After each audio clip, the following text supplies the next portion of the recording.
So Norton Simon pretty much muscles contemporary art out of the Pasadena Art Museum and installs priceless works of art throughout the centuries. So of course his sister, Marcia Simon Wiseman, would be the one responsible for trying to find a home in Los Angeles for contemporary art. Ain't that the thing? Is it really his sister? Yeah. Wow. Yeah, and I kept like, oh, it's his stepsister, right? In so many readings of Norton Simon, only like one brought up like, oh yeah, his sister is responsible for MOCA. Did you guys know that? As I said, women get enough credit in history, okay? It was so bizarre when I'm like, okay, let's look up Marcia Wiseman. I'm like, wait, what? It's also weird that we just made a joke about it as a sister. I planned that perfectly. Oh, you like manipulated me. Yeah. Goodbye. You felt right. I've been had. So long. Farewell. Auf Wiedersehen. Good night. And good luck. Yeah, so his sister, Marcia Simon Wiseman, she's the brainchild behind the Museum of Contemporary Art, or as we know it, the MOCA. Like I was saying, like Norton Simon is putting all these classics up. Marcia Simon Wiseman and her husband, Frederick Wiseman. Marcia. You hear what I'm saying here? I mean, she gets hit in the face with a football, and then suddenly we're all supposed to feel bad for it. And we call it art. But it's how she got hit. They want to concentrate their collection. Like the other guy who got shot in the arm. I kind of get it. You got shot in the arm? Well, I'm going to get hit in the nose with a football. Think about the American symbolism. Norton Simon wants to concentrate his works on old stuff. Marcia and her husband Frederick, they only want to collect work after 1940. In a very artsy and not helpful bio on the MOCA LA website, they say they're a museum. Take note, MOCA.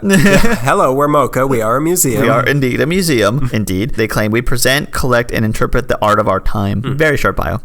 That's contemporary art. Vague, over my head. Fun.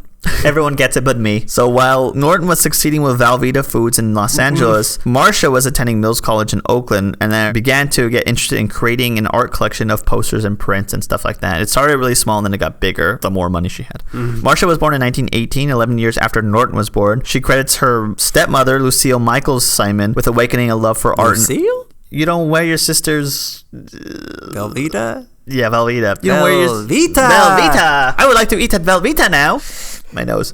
Marcia. Marcia. Lucille. Her stepmother was really responsible for putting the love of art in both Norton and Marcia. Meyer Simon, the patriarch who owned the department store that just sold hair, which is not true, would travel Europe with his wife and furnish their home with antiques and etchings and stuff. So they like grew up around like art. So of course the both of them are going to go into that eventually. Yeah, we've been talking a lot about art. We're talking about Art Carney, right? Because we have been saying Norton. I thought we were talking about Art LeBeau, the DJ. My God. You know, you'd think that we discussed something before we recorded, but here we are. We're just not in sync tonight. No, I guess not. Should we call it a night? We don't need to talk about this stuff anymore. Yeah. Look, art, you fill in the rest. So in 1938, like I said, she met a man quite like her brother, a struggling entrepreneur named Frederick Wiseman, who would go on to work with Norton. Wiseman was the son of Russian Jewish immigrants who stressed the importance of education. So after dropping out of UCLA and leaving the University of Minnesota in Minneapolis because he couldn't afford to keep paying tuition during the Depression, Frederick started a small wholesale business in LA. And when he went at Marcia and Norton, he sold his business so he could jump aboard his stepbrother's business, which was, of course, cherry, jackpot. So together, Marcia and Frederick began collecting art together, like I said, in around the late 40s. Their focus seemed to be abstract expressionists from America and European modernists. They had a Picasso, an Ernst, a Rothko, a de Kooning. Their first piece they got together was a sculpture of Jean Arp's titled Self-Absorbed. The sculpture became the centerpiece of their collection of over 1,000 objects that had been valued at $100 million. As their wealth rose, so did their stature in the art world. They started to become involved in the LA art community and would buy works from LA-based artists to help support the community. They became the museum trustees and would host events in their Beverly Hills home to showcase artists and allow the art community to mingle. Sex parties. I don't know if that's true. We know what that means. Frederick managed to... Art loving and ready to mingle. Art LeBeau, right? Art Carney and ready to mingle. Reporting for UT. Reporting to Booty. Frederick managed to secure himself a presidency at Hunt's Food at the age of 31, which hurts me to think about. But he left the position... You haven't run a canned food company yet? It wasn't canned. It was bottled. Ugh. You don't know anything about business. He left the position in 1958 after his investment in uranium paid off. I didn't even know you could do that. A now wealthy man, Frederick played his hand at different ventures. He was part owner of Cal Financial Group at some point. He bought a racetrack in San Francisco, but he hit another stride in the 70s as the head of the Mid-Atlantic Toyota Distributors Incorporated. Uranium and a Toyota dealership. Let's not forget that he also worked at Hunt's Food for years. It's funny how Frederick and Norton seem to have the same motivation. One is obviously more prolific, but Marcia seemed to help keep Frederick grounded, although I don't know how grounded it is to spend millions of dollars on art, but whatever.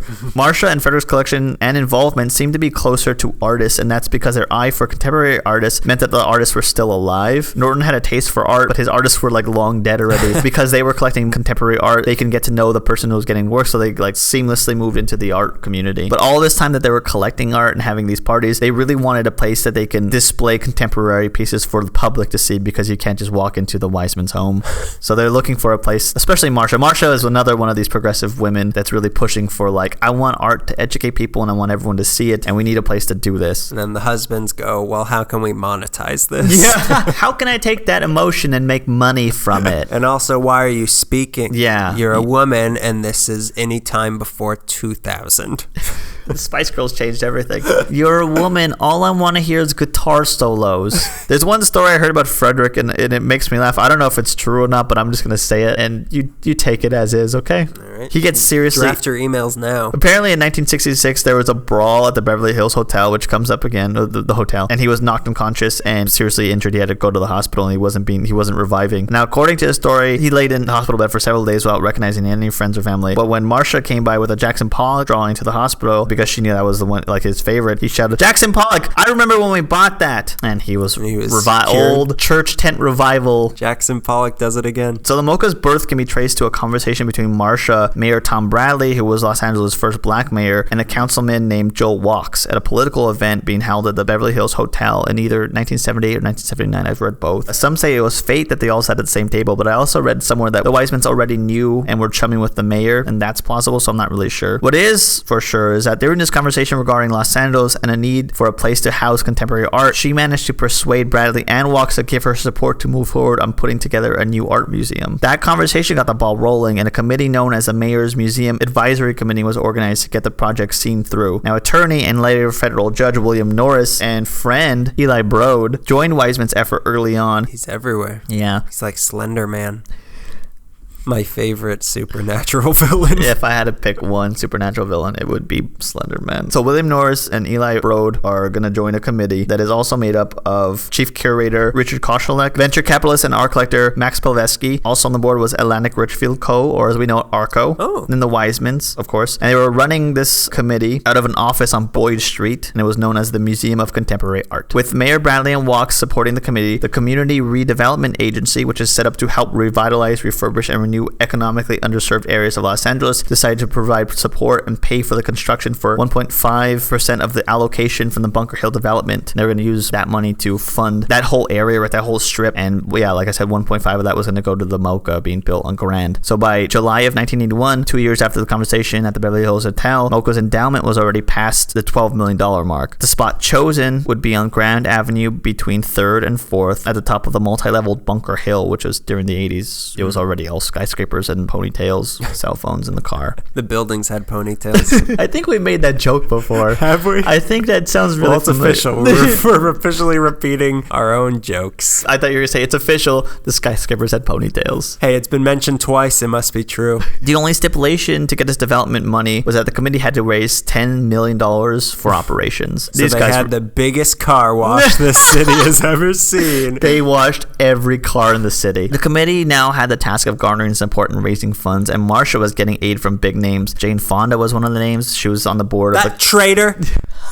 Don't talk about Barbarella that way. She was on the board of the California Arts Council. She wrote a letter of support. Marcia received support from Governor Jerry Brown. She got a lot of words of support from local artists and dealers, museum officials from other cities, university administrations, local businesses, Hollywood elite. Like everyone was sort of getting on board to do this because there weren't a lot of places to watch. Getting on Broad. They're going to be. During this time of incredible growth for the new museum, the Weismans were going through an amicable divorce and splitting their art collections half. One of the pains she took with... Every painting is cut in half. It's the only logical way. We love art, but...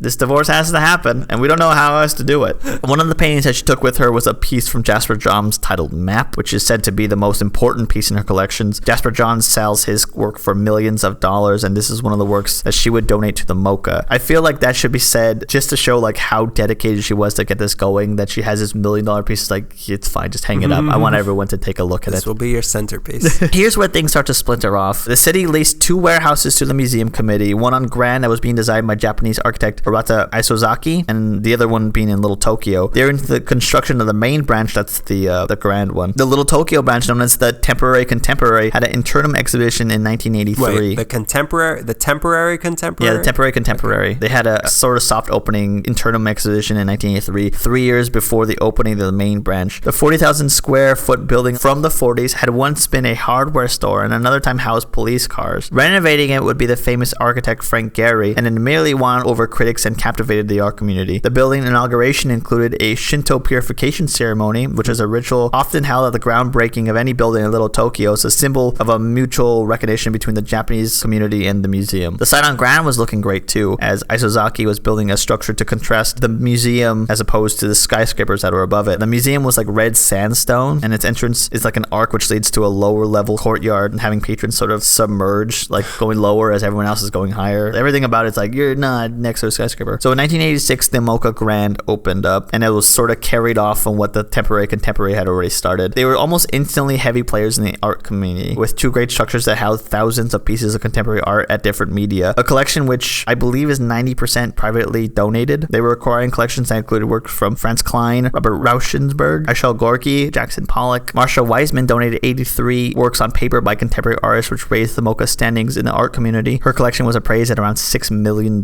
After hearing all the other stuff, chump change. Yeah, it's I'm not nothing. impressed. Nah, nothing. Sorry, Miss Wiseman. I apologize profusely. Yeah. Don't tell your brother. He owns the podcast now. The MOCA really had 4 collections in particular to thank for their stature. Marcia's collection, the Giuseppe Panza collection, the collection of Beatrice and Philip Gersh, and the Rita and Taft Schreiber collection. These 4 really are comprised of the MOCA thing that spreads throughout each of their facilities. In 1986 as well, the city of LA granted the MOCA a 25-year lease, I believe, which they continually renew. I think like the leases now goes to like 2038, and they only have to pay, from what I understand, $1 for each day that it's open in the year, I believe. In 1991, Marcia dies of a stroke. In lieu of flowers, the family is asking well-wishers and loved ones to donate to the MOCA or the new Cedars-Sinai Medical Center for the Art Fund. Philanthropist at the end, and I like her. I like her too. Everyone likes Marcia. Everyone likes Marcia. Marcia. Her like final request sort of sets off this idea of like the remaining years of the MOCA where they're always looking for money. It's what she would have wanted. It's what Marcia would have wanted. More money. In 1996, Temporary Contemporary gets changed to the MOCA Geffen after film executive from DreamWorks, David Geffen, gave the museum $5 million to keep going. SKG, Spielberg, Katzenberg, Geffen. Ooh. Is that what that SKG's for? Yeah. No idea. I kind of don't like them anymore. No, I'm a Pixar kind of guy. I like cars. The movie, right? What?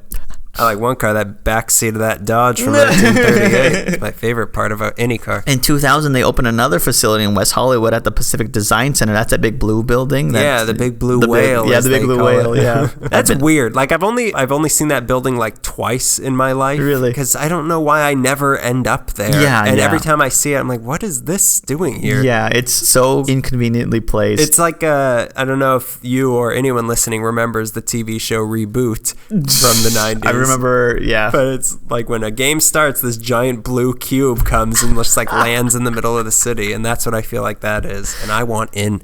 I want in on the game. The Pacific Design Center is a 3,000 square foot exhibition space in West Hollywood, as I said, that presents new work by emerging and established artists. They also have a theater there, like 384 theater, that like has a different range for like programs for the public, which is really cool. Let the public have their programs. This whole decade, though, the last 20 years since that's opened, they've had so much financial trouble with so much like bad management and a huge overhead. I remember reading in one of the articles that they've achieved everything they've wanted except one thing, which is making it all in one building, which is something I'm sure like LACMA the cost can relate to. Yeah. Now, 2 of the museum directors that take the biggest hits are Jeffrey Deitch and Jeremy Strick. Jeremy Strick runs from 1999 to 2008, and Jeremy Deitch runs from 2010 to 2013. And both these guys take a lot of hits. There's a lot of articles about people not liking them. The biggest problem is that like LACMA is partly controlled by the county. MOCA receives very little funding from the government. Its budget annually has grown past like $20 million, and it relies so much on donors. Like about 80% of the expenses has to come from donors. So like if they don't have enough pull from donors, they're going to be really weak. The problem that really knocked them on their ass though was a recession, which is a sentence I'm getting more used to, is like instead of depression, now we have a recession. It just flattened all this cushion collection that the museum has. Their investment portfolio was worth about $20 million in mid-2007, which was down from 36, which was mid-2000. Before the recession hit, Strick said that MOCA was gearing up for its first major endowment campaign since the mid-90s, which it would manage to raise like $25 million. But now, because people were getting conservative with their money, so they were not willing to donate like millions of dollars like they were before. In trying to secure its strong footing in the art community, the people in charge of MOCA became careless with funds and expenses. While curatorial staff was putting out popular expositions, their expenses outbalanced their revenues, and when times got tough for everybody, they dipped into their own endowment to keep afloat. So now, like, all this money they had to keep going, that they like, oh, this is our safe money, they start dipping into it, and that's pretty much the troubles that they're in now. Mayor Villagrosa and Garcetti and most of the city of LA are pleading with the MOCA to find a way to get out of their dire straits. LACMA has offered to merge with the MOCA, which they said no, and then Broad offered them $50 million to help bail them out, which I believe they accepted. Yeah. Good for them. They need it. Well, then he sort of stabbed them in the back. MOCA's a great museum. Well, MOCA's 3 great museums. But yeah, these last 20 years for it have been such a struggle. Oh, sorry, what year are we in? The last 16 years of this place have been really hard for it. MOCA has had like 3 of my favorite shows came out of MOCA, so I have to like be a little easy on them. They had Under the Big Black Sun, which was California art between 1974 and 1981, which is a really good one. They did the Art in the Streets thing that we liked a lot, the one that had Banksy and Barry McGee. And MOCA on Grand had the Masters of American Comics exhibit. They're always really modern, always really different from everybody else. I like MOCA a lot. It's another sort of underground, like not obvious choice of museum to go to. Yeah, especially MOCA Geffen, because it's so like warehousey. I didn't even know, other than the street art thing. I was like, all right, so they used it for that and they're never using it again. Like, I didn't know that there's regularly stuff going on there. That was part of the appeal, they said, was that because it's the warehouse, it was once known as the warehouse district before it was like the arts district, or even Little Tokyo wanted to claim it. Bronzeville. No, that's right. You remembered. That building is sort of purposefully plain. Off-putting, yeah.